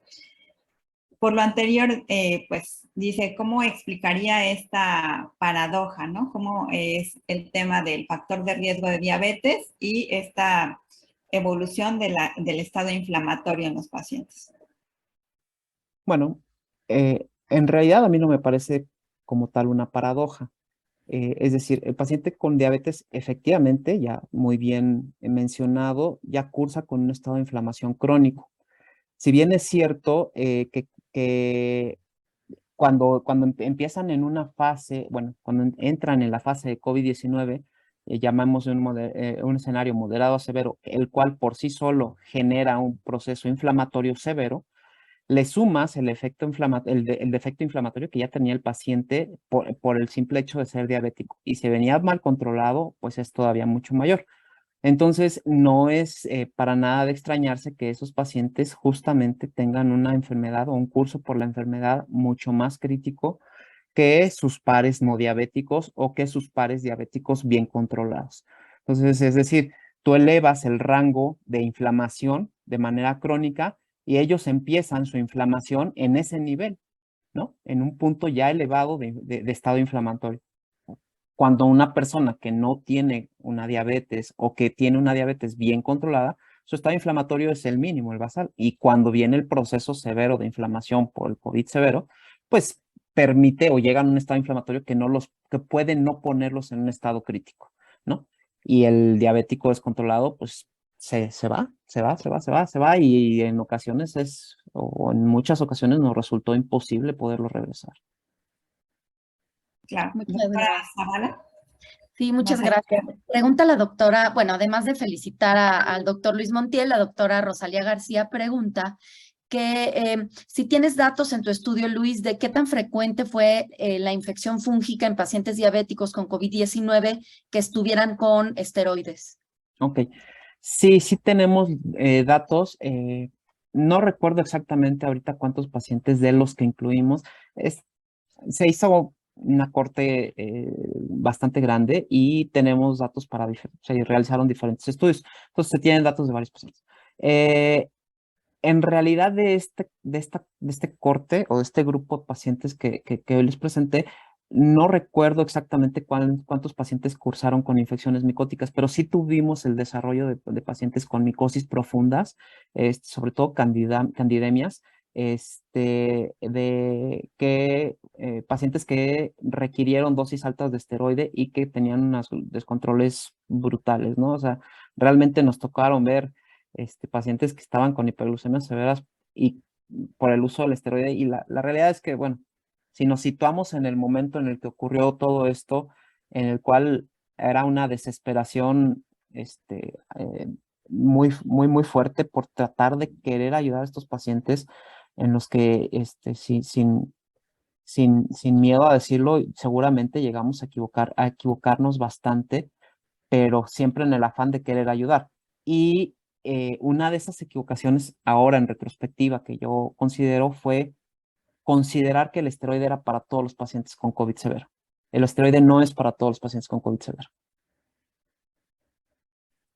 Bien, en este sentido, podríamos decir que pues se puede aplicar lo mismo que veníamos manejando en pacientes con sepsis severa, ¿no? Que aquellos pacientes que tienen, perdón, sepsis, que es disfunción orgánica, pues ya podríamos estar utilizando algún esteroide, y aquellos que no lo presentan, pues podríamos no utilizarlo. Eso es lo que nos llevaría tal vez este pensamiento, siempre y cuando pues nuestro paciente no esté demasiado descontrolado para evitar un mayor descontrol glucémico. No sé qué opine al respecto. Sí. ¿Qué quiero decir cuando digo que a lo mejor el esteroide no era para todos? El problema es que yo en algún momento, este estudio en particular surge de una, como todo en el método científico, de una observación y un presentimiento. Yo estaba convencido, hasta antes de este estudio, de que los pacientes diabéticos descontrolados que les metíamos esteroides se morían por el descontrol metabólico. Esa era mi hipótesis. Y eso era lo que buscábamos demostrar. Al final no podemos hacer una asociación o una aseveración tan fuerte con este estudio, y necesitaríamos muchísimos más datos y otro diseño para lograr demostrar eso, pero de ahí parte la inquietud de hacer este estudio. ¿A qué quiero llegar? Yo creo que más bien, si estuviéramos ahorita en ese escenario y conociéramos esta información que ahora podemos tener, quizá la manera de proceder sería distinta. Quizá mi manera de proceder en este momento sería hacer todo lo necesario para controlar la glucosa de ese paciente antes de ponerle el esteroide. Muy bien. Muchas gracias, doctor. Si continuamos con la siguiente pregunta, doctora Zavala. Claro que sí. La doctora Araceli Peña nos pregunta que si hicieron algún seguimiento en estos pacientes sobrevivientes y que si tienen datos sobre cómo están ahora, cómo han evolucionado, qué complicaciones han tenido y qué secuelas han tenido. Y bueno, nada más es esa. Sí, la verdad es que tuvimos la fortuna de que se armó un grupo muy bueno ahí en el hospital para la atención de la pandemia. Se hizo incluso se formó un grupo de estudio para el COVID-19 de varios médicos especialistas de diferentes áreas. Y se tuvo latino con el doctor, en ese entonces el director del hospital, el doctor Merino, antes que nada una excelente persona y mejor médico, de crear una clínica para pacientes post-COVID. Entonces, cuando a la par, esa clínica se abrió por ahí de junio del 2020. Entonces, los primeros pacientes graves que habían salido, los empezamos a ver en la clínica. Y sí, tuvimos la fortuna de seguirlos, e incluso les hicimos tomografía, les hicimos tomografía al panel completo de laboratorio, su perfil de inflamación, y los vimos aproximadamente como a los 3 meses de haber sido egresados. La gran mayoría de esos pacientes que estuvieron con intubación, incluso puntas nasales de alto flujo, porque manejamos también bastantes cánulas de alto flujo, y con altos requerimientos de oxígeno que se fueron a sus domicilios con oxígeno suplementario, a los 3 meses todavía seguían utilizando el oxígeno. Prácticamente a los 6 meses, como el 90% lo había suspendido y ya se habían reintegrado a sus labores. Hallazgos interesantes de esa clínica, que también están pendientes de publicar sus resultados, fueron, por ejemplo, nosotros medimos escalas de calidad de vida. Medimos una escala para detectar depresión, ansiedad y estrés. Les aplicamos una escala que se llama DAS-21. Y les aplicamos una escala de funcionalidad pulmonar, la que utilizamos para EPOC, que es el CAT. Y fue interesante que tuvimos resultados ahí sí muy paradójicos en cuanto a resultados en DAS y CAT. Los pacientes llegaban a los 6 meses con unas escalas de CAT muy bajas, de funcionalidad pulmonar bastante buena, pero con escalas de ansiedad, estrés y depresión muy altas. Entonces, ese fue un hallazgo muy interesante. Y el otro fue que nos encontramos con varios pacientes que habían desarrollado algún tipo de neuropatía periférica asociado al COVID y de grados variables, gente que desgraciadamente no pudo caminar pronto, hasta gente que tenía dolor crónico, ¿no? En una extremidad. Diferentes grados de neuropatía. Esos yo creo que serán los datos más relevantes que podría yo rescatar de la clínica de COVID. Bien, pues tenemos muchísima audiencia el día de hoy. Tenemos más de 660 colegas conectados a través de Facebook, además nuestra página. Hay personas de varias filiales de nuestro Colegio de Medicina Interna de México e incluso están conectados de Estados Unidos, Bolivia, Perú y Colombia. Estamos muy interesados y existen preguntas tanto en la plataforma del colegio como a través de Facebook. Tenemos a través de Facebook un comentario del doctor Gustavo Esquivel Romero, quien nos pregunta si conoce algún estudio sobre la variabilidad genómica y la respuesta terapéutica, es decir, medicina de precisión. Sí, como tal, ahorita no me viene a la mente ninguno. Sí, definitivamente hacia allá vamos, hacia la medicina de precisión. México todavía está en pañales. La determinación de ciertos citocromos que pudieran ser causantes o motivos por el cuales una persona desarrolla una reacción idiosincrática a un fármaco, desde antes de que lo administres, no como aquí en México, que desgraciadamente vemos la reacción hasta que administramos el fármaco. Hacia allá vamos, ¿no? Todavía en México no contamos, salvo en algunos muy contados lugares y particular para ciertos fármacos en ciertas enfermedades se cuenta con esa medicina de precisión. En particular para diabetes seguramente deben existir, pero yo no he tenido la fortuna de toparme con algún paper que hable de esto, pero seguramente ya lo deben de haber estudiado. O sea, seguramente ya hay quien se preguntó si un inhibidor de PP4 puede matar a un paciente y yo puedo predecir antes de que se lo dé, ¿no? Estoy seguro que ya en algún lugar alguien más lo está pensando y lo está realizando, pero yo no lo he leído. Muy bien, gracias. Doctora Zavala, si nos ayuda con la siguiente pregunta.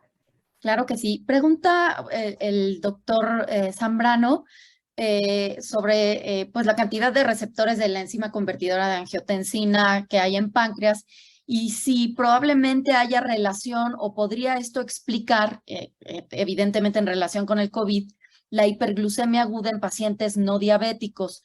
Eso por un lado, y por el otro lado, en su estudio o en su experiencia, doctor Montiel, ¿cuál fue el porcentaje de pacientes que evolucionaron, que no eran diabéticos, tuvieron COVID y evolucionaron, tuvieron descontrol glucémico y evolucionaron a diabetes? Okay. En cuanto a la primera pregunta, fue un tópico de estudio muy importante en los primeros meses del COVID, el hecho de que cuando se descubrió que el virus utilizaba el receptor de la enzima convertidora de angiotensina. Incluso se llegó hasta a hipotetizar que aquellos pacientes que se encontraban recibiendo IECAS o ARA2 pudieran tener algún beneficio o algún mejor desenlace cuando infectaban por COVID. La realidad es que se vio que iba exactamente igual y que no había ningún tipo de ventaja por recibir este fármaco previo al COVID.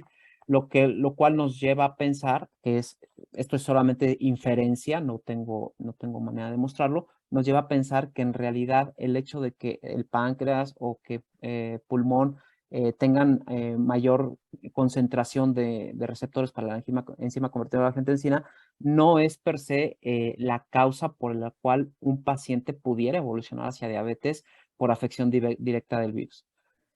La verdad es que habrá que estudiar. Hay por ahí un paper del Nature que habla de las posibles teorías por las cuales el paciente con COVID severo puede desarrollar diabetes.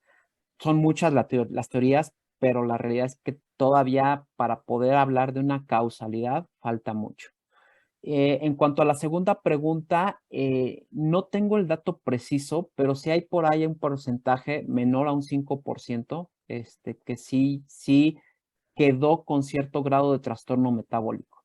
No tengo el número exacto de cuántos pacientes evolucionaron a diabetes, pero sí tenemos por ahí un dato del número de pacientes que quedaron con cierto trastorno metabólico, ya sea glucosa en ayunas alteradas, resistencia a la insulina o que desgraciadamente desarrollaron diabetes.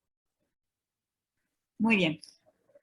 Tenemos una pregunta del doctor Alfredo Torres Viloria, que nos comenta qué cambio le hubiera hecho a su estudio para poder definir si la controversia, si la hiperglucemia es la responsable de los desenlaces que se presentaron fatales, o bien si fue el uso de la dexametasona.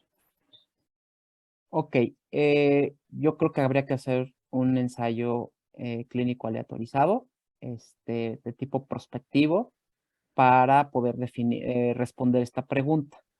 El tema es que aquí es poco viable desde el punto de vista bioético realizar ese ensayo clínico. ¿Por qué? Porque al día de hoy, con los resultados estos del recovery, nos ponen en una situación muy complicada. Porque si bien es cierto, ya hay varios estudios que demuestran que sí, el esteroide puede ser peligroso para los pacientes diabéticos, la realidad es que la guía que consultemos el día de hoy, llámese la ITSA, llámese la OMS, llámese la que ustedes me digan, de manejo de COVID, tiene a dexametasona como piedra angular del manejo, ¿no? Entonces, es es imposible desde el punto de vista ético tener un grupo al cual no le vamos a dar el esteroide. Gracias, doctor. Doctora Zavala. Hola, Luis. Y en cuanto a los pacientes que no sobrevivieron, ¿hubo alguna diferencia entre los desenlaces o la causa de mortalidad en aquellos pacientes que tenían COVID y que utilizaron dexametasona contra aquellos pacientes que no la tuvieron? Vaya, ¿las causas de mortalidad fueron las mismas o fueron diferentes? Fíjate que casi todas fueron muy similares. Había un proceso de sobreinfección pulmonar de tipo bacteria. Es que quiero otra vez resaltar el hecho del momento en el que nos encontramos cuando fue hecho ese estudio. Era un momento en el que había una incertidumbre total, en el que todo el mundo manejaba esas recetas de cocina de 25 fármacos, en donde venían pacientes que ya habían recibido levofloxacino, ceftriaxona, claritromicina, citromicina, etc, etc, etc, etc. Y aparte, ya habían iniciado el esteroide por fuera con su religiosa ivermectina, y todo lo demás, ¿no? Entonces eran pacientes que ya estaban muy toreados, porque aparte había muchísimo miedo y temor a caer en el hospital,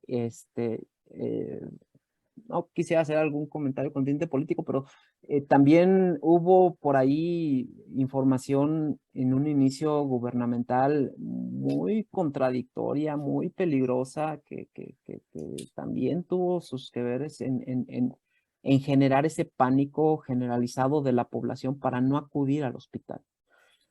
Y entonces era un momento en el que el paciente se atendía afuera hasta el último minuto, recibía una gran cantidad de antibióticos, llegaba al hospital en condiciones muy graves y con cuadros ya muy complicados, con sobreinfección bacteriana, con descontrol metabólico, descontrol de la presión, con lesión renal aguda. Lesión renal aguda fue uno de los marcadores más importantes para mortalidad, de los predictores más importantes para mortalidad, ahorita que me preguntabas, Carmen.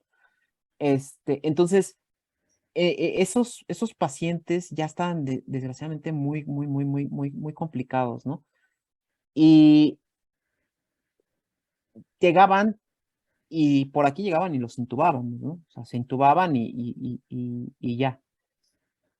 Algunos llegaban a sobrevivir 24, 48 horas y esos eran los que quizá tuvieran algún chance, ¿no? Los que definitivamente ya en las primeras horas o minutos de que pisaban el hospital se tenían que intubar eran generalmente los que les iba más mal. Y las causas tienen que ver mucho con sobreinfección bacteriana y con SIRA severo. Perfecto. Muy bien, tenemos otro comentario del doctor Francisco Zambrano, a quien le mandamos un saludo. Y pues le pedimos una disculpa porque nos comenta que tal vez no comprendimos correctamente su primer comentario.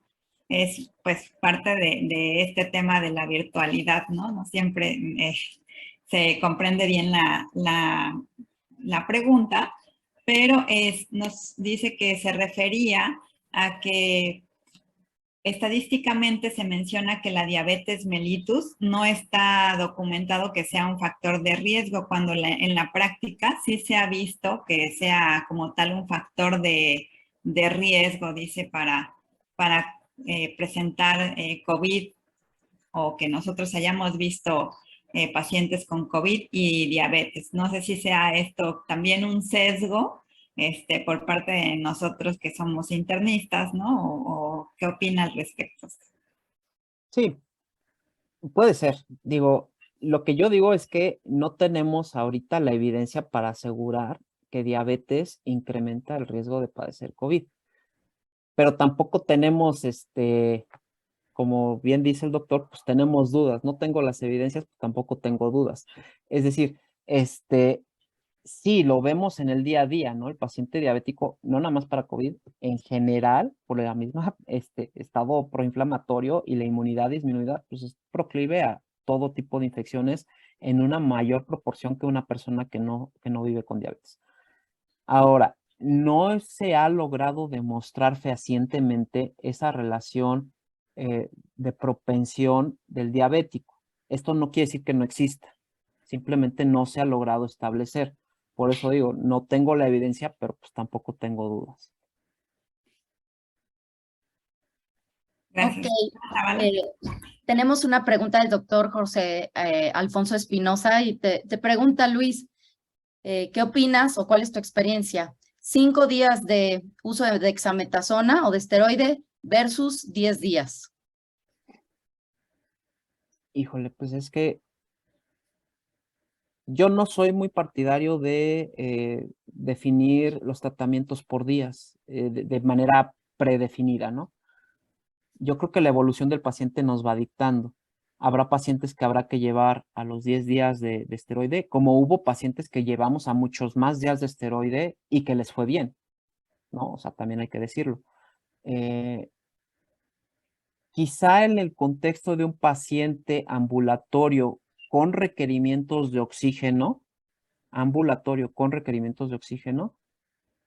un ciclo no tan largo de esteroide pudiera ser más, más viable, pero en el contexto del hospital, pues es que todos los días vas evaluando si le das o no le das el otro día, ¿no? En qué momento decides suspenderlo. Y puede ser que te lleve 7, 8, 9, 10, 15, 20 días, no lo sé, depende de cada uno, ¿no? De la evolución del paciente. Pues, y también de la indicación del esteroide, porque si pasamos de un paciente grave que le estás dando el esteroide como antiinflamatorio a tener que cambiar la dexametasona por hidrocortisona para una insuficiencia suprarrenal inducida por sepsis, pues es diferente el contexto, ¿no? Entonces, yo creo que es en el día a día, en el contexto del hospital, ir viendo cómo vas administrando el esteroide. Bien, la doctora Cleotilde Guadalupe Ramírez nos hace una pregunta muy interesante sobre su estudio y nos pregunta si existe, bueno, si usted conoce el porcentaje de los pacientes que fueron tratados con este modelo, ¿qué porcentaje desarrollaron síndrome post-COVID? Digo, no fue diseñado precisamente el estudio con este fin, pero no sé si nos pudieran decir algo al respecto. No sabemos. Lo que se ve o que se sabe del long COVID o síndrome post-COVID es que no hay una relación directa entre la severidad del COVID y el desarrollo del COVID largo o síndrome post-COVID. ¿A qué se debe? Tampoco lo tenemos muy claro. Y el hecho de que no guarde una relación directa con la severidad nos sesga para que los pacientes que fueron incluidos en este estudio los hubiéramos seguido en la clínica. En la clínica no nos dábamos abasto para ver a todos los pacientes que habían estado hospitalizados por COVID. Entonces, se veían aquellos pacientes que habían estado con ventilación mecánica, con alto flujo durante más de 20 días en el hospital, con estancias prolongadas, que se habían visto muy graves, ¿no? A ellos eran a los que les dábamos seguimiento. Los que estábamos atendiendo COVID. Los que no habían tenido un cuadro tan grave y que habían pasado el COVID hospitalizados, sí, pero con puntitas nasales a bajo flujo, etcétera. Ellos también se les dio una especie de seguimiento, pero fue por telemedicina, no fue presencial. Y en esos, nosotros no estuvimos involucrados, nosotros estuvimos involucrados en el área de atención hospitalaria y en la clínica de atención presencial de los pacientes que habían estado muy graves. Entonces nos deja un grupo importante de pacientes que no captamos, ¿no?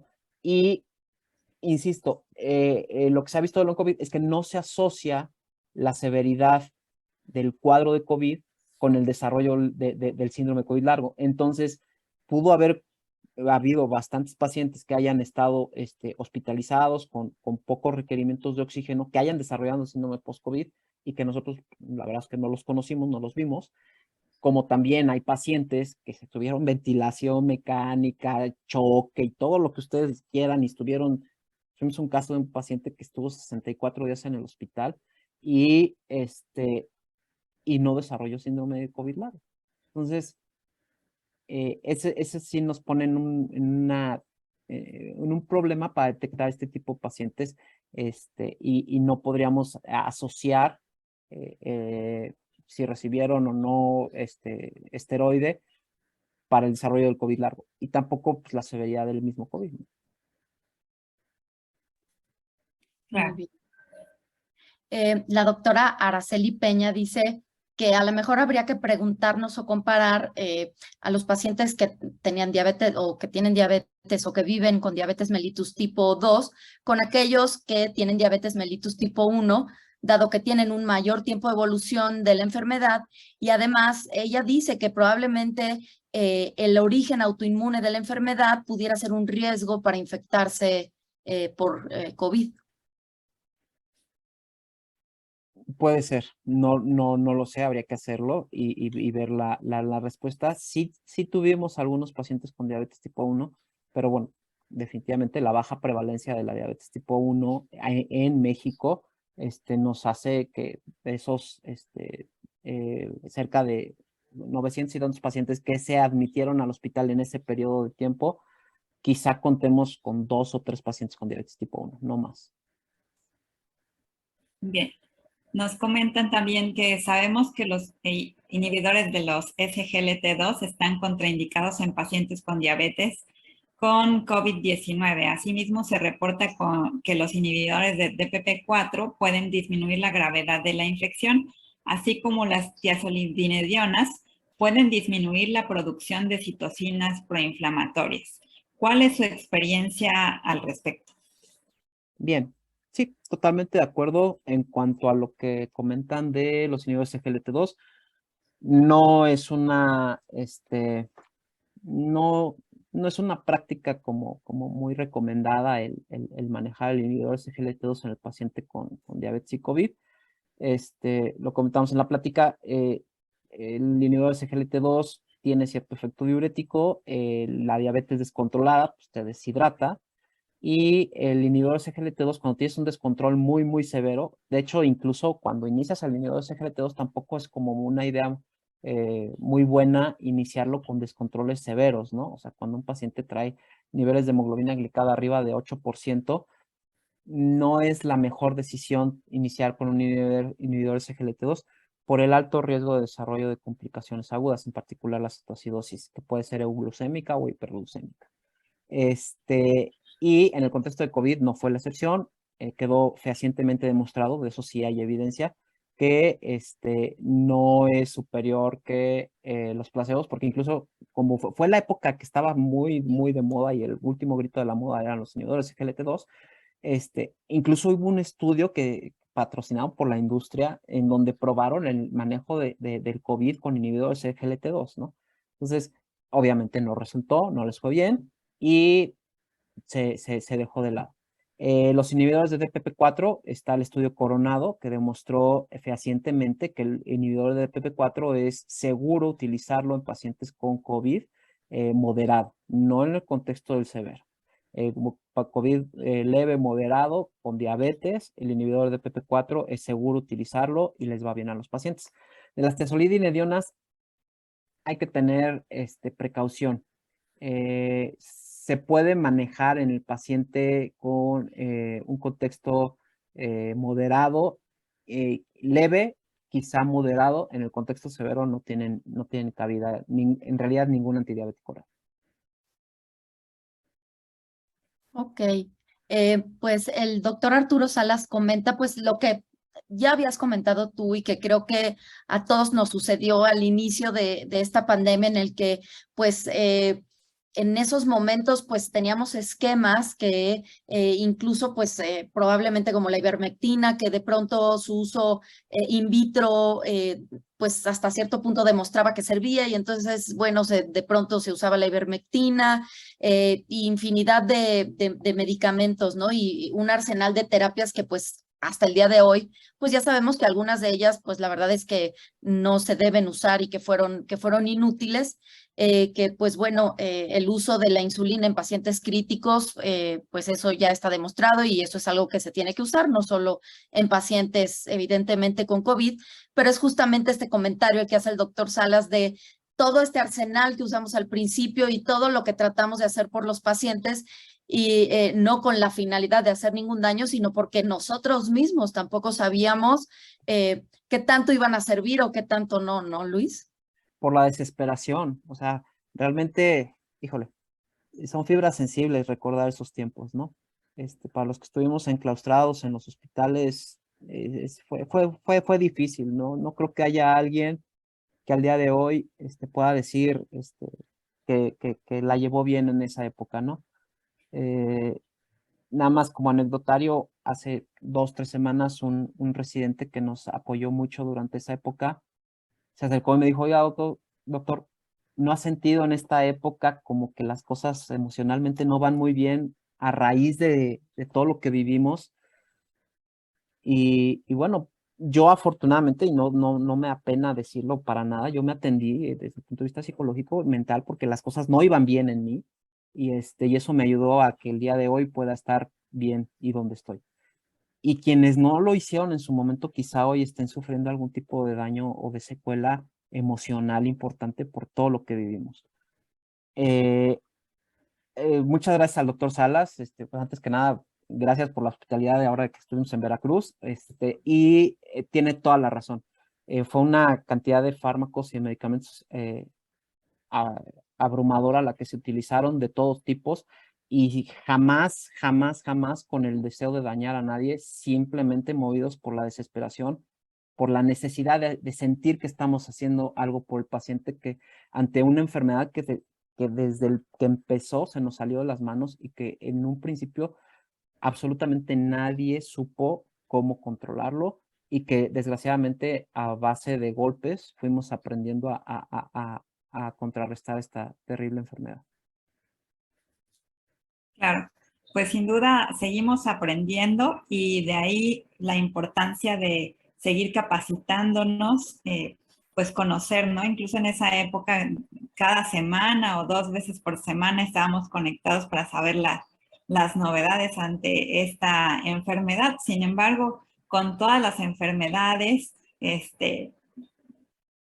tenemos publicaciones y es difícil llevar el hilo de todas las publicaciones diarias, ¿no? Sin embargo, pues hay que pues continuar con nuestra capacitación continua y no perder esta habilidad y esta pues capacidad de realizar investigación también a la par de nuestra actividad clínica. Entonces, realmente realizamos un reconocimiento al doctor Luis Montiel, que pudo pues, realizar estas 2 actividades de forma paralela, y como muchos otros médicos en el mundo, pues nos han dado luz en nuestro día a día, y podemos así tratar mejor a nuestros pacientes y con mejor calidad de vida con una menor mortalidad, ¿no? Entonces, pues agradecemos a todas las personas que se conectaron a esta reunión, al doctor Luis Montiel nuevamente, a la doctora Carmen Zavala, y les recordamos que tenemos ya en puerta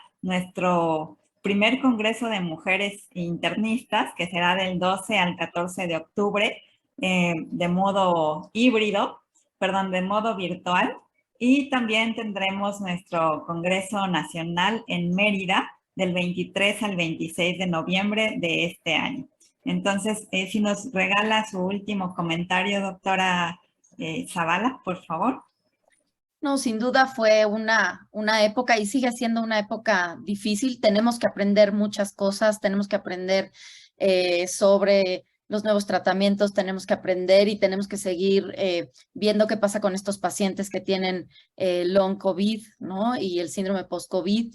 Y sin duda la educación médica continua o la profesionalización médica continua nos ayuda a estar actualizados por el bien de nuestros pacientes y a todas las personas que como Luis, a la par de todo este trabajo que están haciendo al día a día, se dedican a hacer investigación, pues también eso es un plus, porque la investigación es la que nos ayuda a dilucidar y a tener la evidencia de cómo poder atender de manera adecuada a nuestros pacientes, ¿no? Entonces, pues médicos como Luis son el complemento perfecto para la medicina interna. Es un médico académico, es un médico investigador, es un médico que da asistencia, así que pues ese es el ejemplo a seguir, ese es el rol a seguir.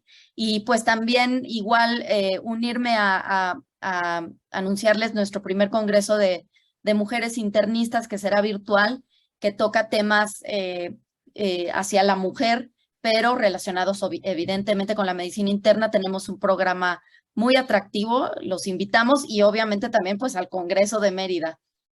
Muchas gracias. Bien, pues muchísimas gracias, doctor Luis Montiel, nuevamente, y a todos nuestros asistentes, a nombre del doctor Rubén Antonio Gómez Mendoza, presidente del Colegio de Medicina Interna de México. Muchas gracias. Buenas noches. Buenas noches.